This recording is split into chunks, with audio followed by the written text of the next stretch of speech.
muda, kata banyak pihak, pemilu 2024 sangat penting untuk negara kita. Gimana enggak? Pemimpin yang nanti terpilih bakal menyusun rencana pembangunan jangka panjang untuk 2025 sampai 2045. Jadi siapapun yang terpilih bakal menentukan arah bangsa.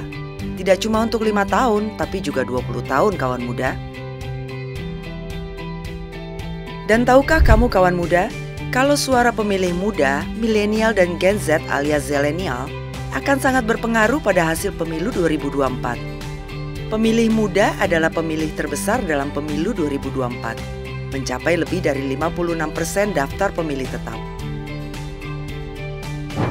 Jumlah pemilih milenial, yaitu kamu yang lahir antara tahun 1980 sampai 1994, sebesar 66.822.389 atau 33,60%. Sedangkan Zilenial yang lahir 1995 hingga 2000-an dan sudah bisa memilih berjumlah 46.800.161 atau 22,85%. Ini berarti siapa yang terpilih nanti sangat dipengaruhi oleh suara pemilih muda. Ya, kamu-kamu kawan muda.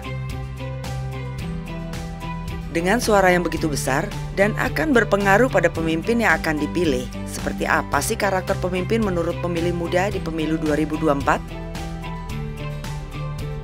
Kalau melihat dari beberapa survei, para pemilih muda sebetulnya sudah punya gambaran calon pemimpin negara kita nih.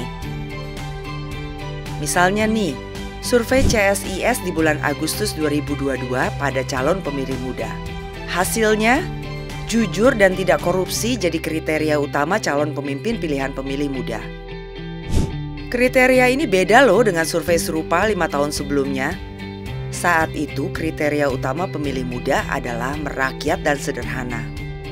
Makanya tidak heran kalau pada pemilu 2019, Pak Jokowi bisa menang karena sesuai dengan kriteria itu. Nah, di pemilu 2024, perang terhadap korupsi ada pada janji ketiga capres yang akan berlaga. Kalau begitu, mestinya tidak masalah dong siapa yang bakal memimpin negara. Eits, nanti dulu. Jangan terbuai janji, yang akhirnya tinggal janji kawan muda. Periksa dengan cermat kawan muda, apakah pemimpin yang kita pilih betul-betul jujur dan tidak korupsi.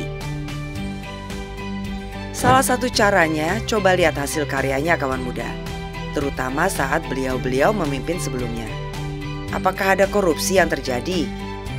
Tapi lihat secara objektif ya kawan muda, jangan termakan gorengan isu yang tidak berdasar.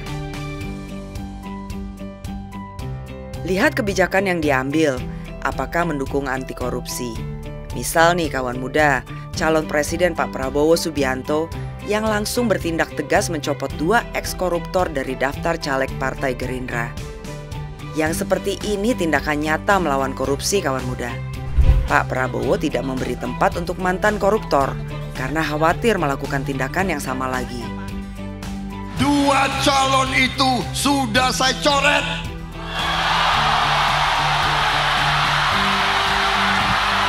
Anda akan mencoret. Sebentar, saya mau pastikan dulu. Saya mau pastikan. Sudah saya coret. Karena informasi ini belum dibuka ke publik. Anda katakan malam ini di Mata Najwa 2 caleg itu akan Anda coret dari... Sudah saya coret. Sudah dicoret. Soal korupsi memang sangat penting nih kawan muda. Jika pemimpinnya membiarkan korupsi, akan makin banyak uang negara yang hilang. Kawan muda bakal ikut merasakan dampaknya.